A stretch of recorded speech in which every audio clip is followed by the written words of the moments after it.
मंगल मूर्ति सद्गुरु मिलवें सर्वाधार।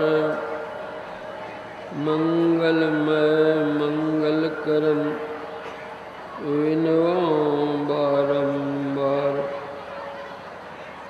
धन्य धन्य सद्गुरु सुखद महिमा कही न जाय। जो कछ कहूँ तुम्हारी कृपा ते कछु न बसाए।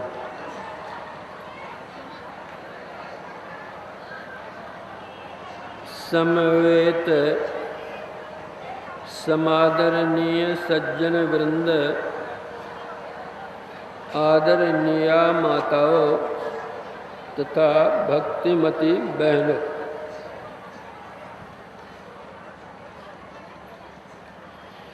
आप लोगों को ज्ञात कराया गया है कि यहाँ संत मत का सत्संग होगा।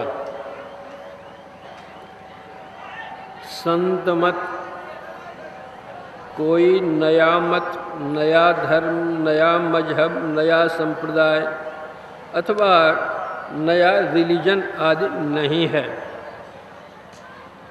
यह परम पुरातन सनातन वैदिक मत है। वैदिक मत होते हुए भी यह किसी अवैदिक मत से राग रोष या ईर्ष्या द्वेष नहीं करता। संत मत में सभी संतों का समान रूप से सम्मान होता है। संत मत में कोई छोटे और कोई बड़े संत नहीं।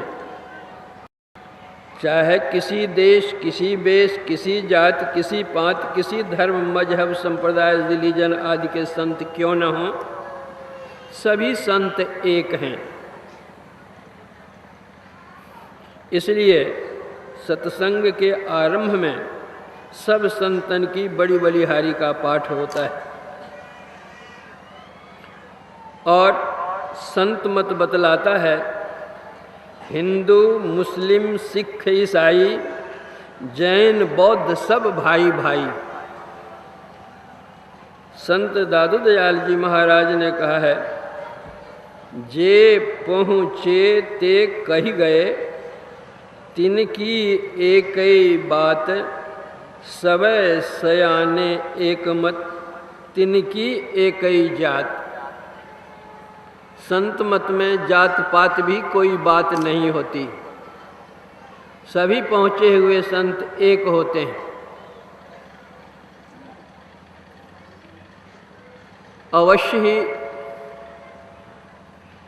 भिन्न भिन्न काल और देशों में संतों के प्रकट होने के कारण तथा इनके अनुयायियों द्वारा संत मत के भिन्न भिन्न नामकरण होने के कारण संतों के मत में पृथकत्व का ज्ञात होता है। परंतु यदि मोटी और बाहरी बातों को तथा पंथाई भावों को हटाकर विचारा जाए और संतों के मूल एवं सार विचारों को ग्रहण किया जाए तो यही सिद्ध होगा कि सभी संतों का एक ही मत है। विश्व में अनेक प्रकार के धर्म फैले हुए हैं, किंतु विवेक विलोचन से अवलोकन करने पर हम देख पाते हैं कि वैदिक, ईसाई और इस्लाम इन तीन धर्म के लोगों की संख्या अधिक है। कहने के लिए ये तीन धर्म हैं, किंतु वैचारिक दृष्टि से तीनों में कोई भिन्नता नहीं है, एकता है। यदि हम लोक दृष्टि से देखें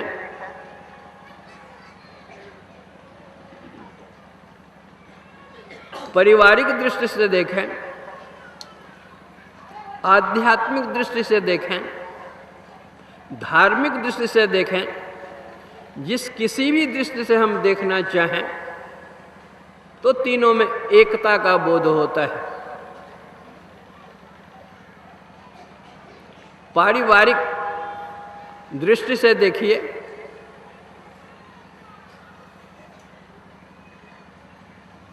हम वैदिक धर्मावलंबी को देखते हैं। संस्कृत का शब्द है पितृ।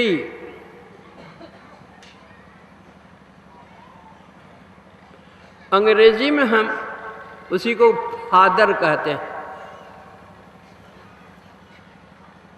और इस्लाम धर्म उसी को पिदर संज्ञा से अभिहित करते हैं। वैदिक धर्मावलंबी भ्रातृ शब्द कहते हैं, ईसाई ब्रदर कहते हैं और इस्लाम बिरादर कहते हैं।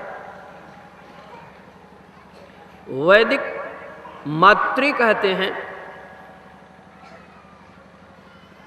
ईसाई मदर कहते हैं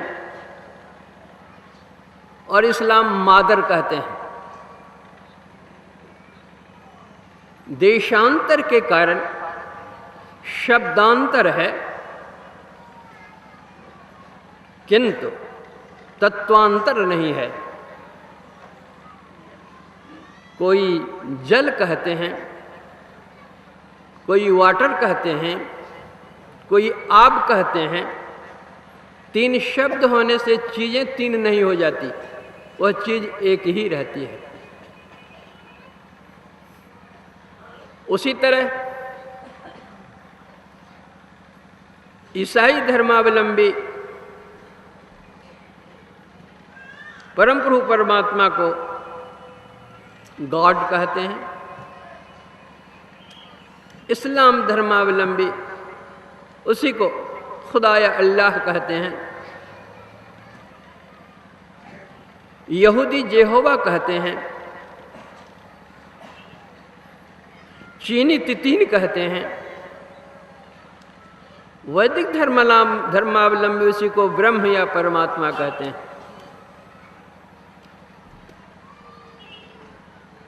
उस परम प्रभु परमात्मा को कोई सगुण रूप में मानते हैं, कोई निर्गुण रूप में मानते हैं, कोई सगुण निर्गुण के मानते हुए उससे परे भी मानते हैं। जब हम शिक्षा की दृष्टि से देखते हैं तो इन तीनों धर्म में एकता है। वैदिक धर्मावलंबी जब पढ़ने के लिए जाते हैं विद्यालय में, वहां उनको वर्णमाला का ओ अक्षर पढ़ाया जाता है। ईसाई धर्म में ए शब्द अक्षर पढ़ाया जाता है और इस्लाम धर्म में अलिफ अक्षर पढ़ाया जाता है। ये तीनों एक ही के तीन रूप हैं। ए से ओ होता है और अलिफ से भी ओ होता है। वैदिक धर्मावलंबी वही ओ से आरंभ करते हैं। गुरु नानक देव जी महाराज मौलवी साहब के यहाँ पढ़ने के लिए गए। मौलवी साहब ने उनको पढ़ाया, पढ़ो अलिफ। गुरु नानक देव जी ने पढ़ा अलिफ। मौलवी साहब ने पढ़ाया, पढ़ो बे। गुरु नानक देव जी ने पढ़ा बे। गुरु नानक देव जी महाराज पूछते हैं कि मौलवी साहब अलिफ का अर्थ क्या होता है? मौलवी साहब ने समझा अलिफ का अर्थ होता है एक। गुरु नानक देव जी महाराज ने पूछा बे का अर्थ क्या होता है? मौलवी साहब ने कहा दूसरा। गुरु नानक देव जी महाराज ने कहा कि मौलवी साहब पहले उस एक को जान लेने दीजिए, तब हम दूसरा जानेंगे। यह संत मत उसी एक का ज्ञान देता है। उस एक को जानो, उस एक को जान लेने के बाद और कुछ जानने के लिए बाकी नहीं रहता। धार्मिक दृष्टि से यदि हम देखें तो वैदिक धर्मावलंबी गंगा जल को पवित्र मानते हैं, ईसाई जॉर्डन नदी के पानी को पवित्र मानते हैं और इस्लाम धर्मावलंबी आबे जमजम के पानी को पवित्र मानते हैं। वैदिक धर्मावलंबी मठ मंदिरों में जाकर के पूजा करते हैं, ईसाई धर्मावलंबी गिरजाघरों में जाकर के पूजा करते हैं और इस्लाम मस्जिद में जाकर के पूजा करते हैं।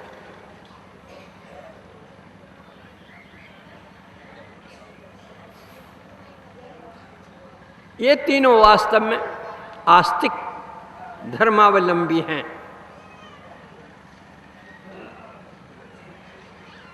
सभी धर्मों में बतलाया गया है कि ईश्वर एक है, अनेक नहीं है। उस एक ईश्वर का भजन करो और वह एक ईश्वर कहीं बाहर संसार में नहीं मिलेंगे। जब कभी मिलेंगे तो अपने अंदर मिलेंगे।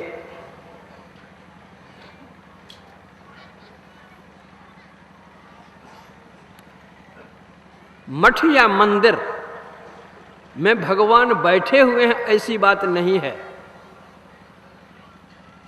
गिरजा में गॉड बैठे हुए हैं ऐसी बात नहीं है, मस्जिद में अल्लाह या खुदा बैठे हुए हैं ऐसी बात नहीं है।